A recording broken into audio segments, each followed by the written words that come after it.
How do we move from Lord Jesus, come into my heart to living the life of a Christian? That's a process. You know, there was a time in the last 100 years where churches singularly focused on the process of sanctification and let alone justification. Justification is great. Salvation is amazing. That is the key and the first step. But the process is sanctification.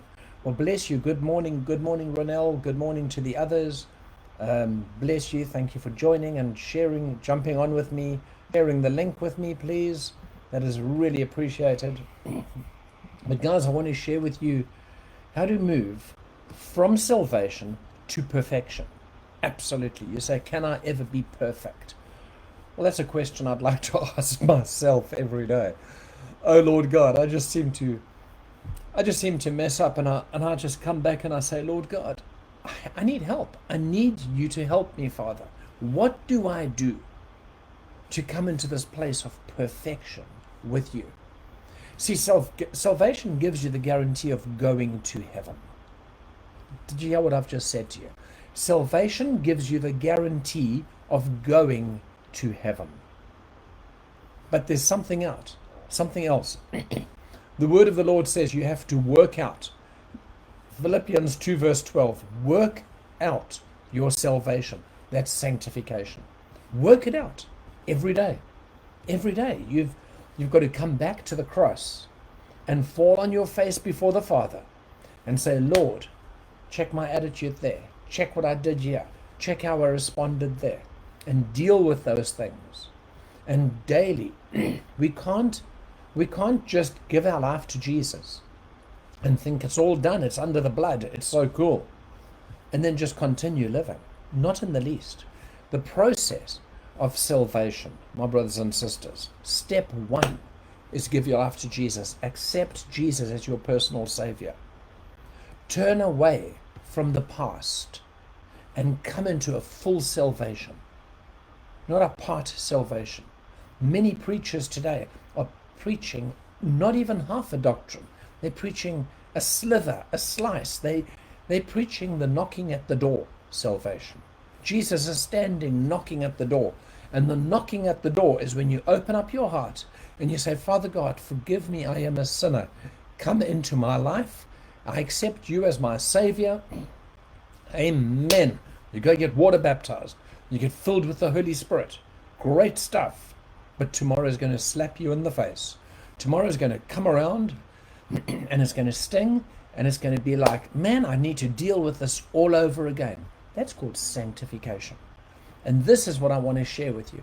Ephesians 4 verse 13 says, till we come to the unity of the faith and the knowledge of the Son of God, to a perfect man.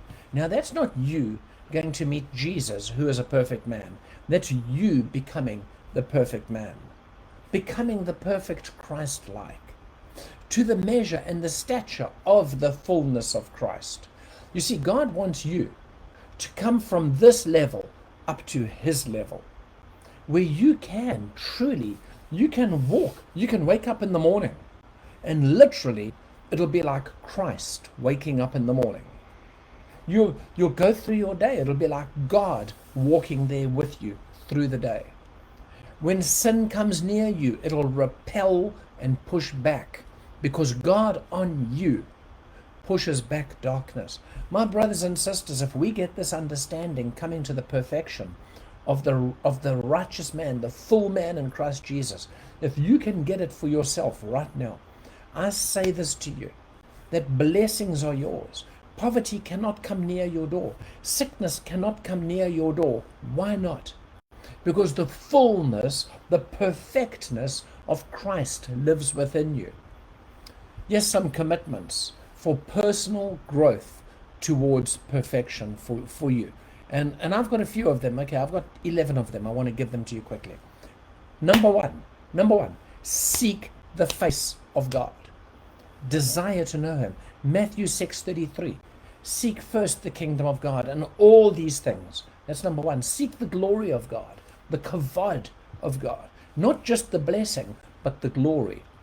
A desire to experience the power and the anointing of God. Pray privately, daily, and then join in corporate prayer. Don't do the corporate prayer and then come and pray privately. Let your private life speak louder than your public life. You know that Elijah was a man like you and I. Do you know why he was a little bit different to you and I? Because he was aggressive and passionate in his closet. When Isaiah went and hid in the cave, it was not just like, oh, help me, Lord God, to sleep tonight. He pushed through. And that's what we need to do. We need to aggressively push on in our private life. Point 4, read the Bible. Memorize scripture. Get to know the word of the Lord. Feed on it. The Lord said to Ezekiel, eat the scroll. Eat the scroll, my brother and sister. And then fast. Fast often. As you impact every sphere of society around you, every mountain, every industry, God wants you to remove those mountains through prayer and fasting. Cast them into the sea and gain victory in that area. Then give extravagantly and experience financial power encounters. God wants you to experience your breakthrough. Don't limit your breakthrough.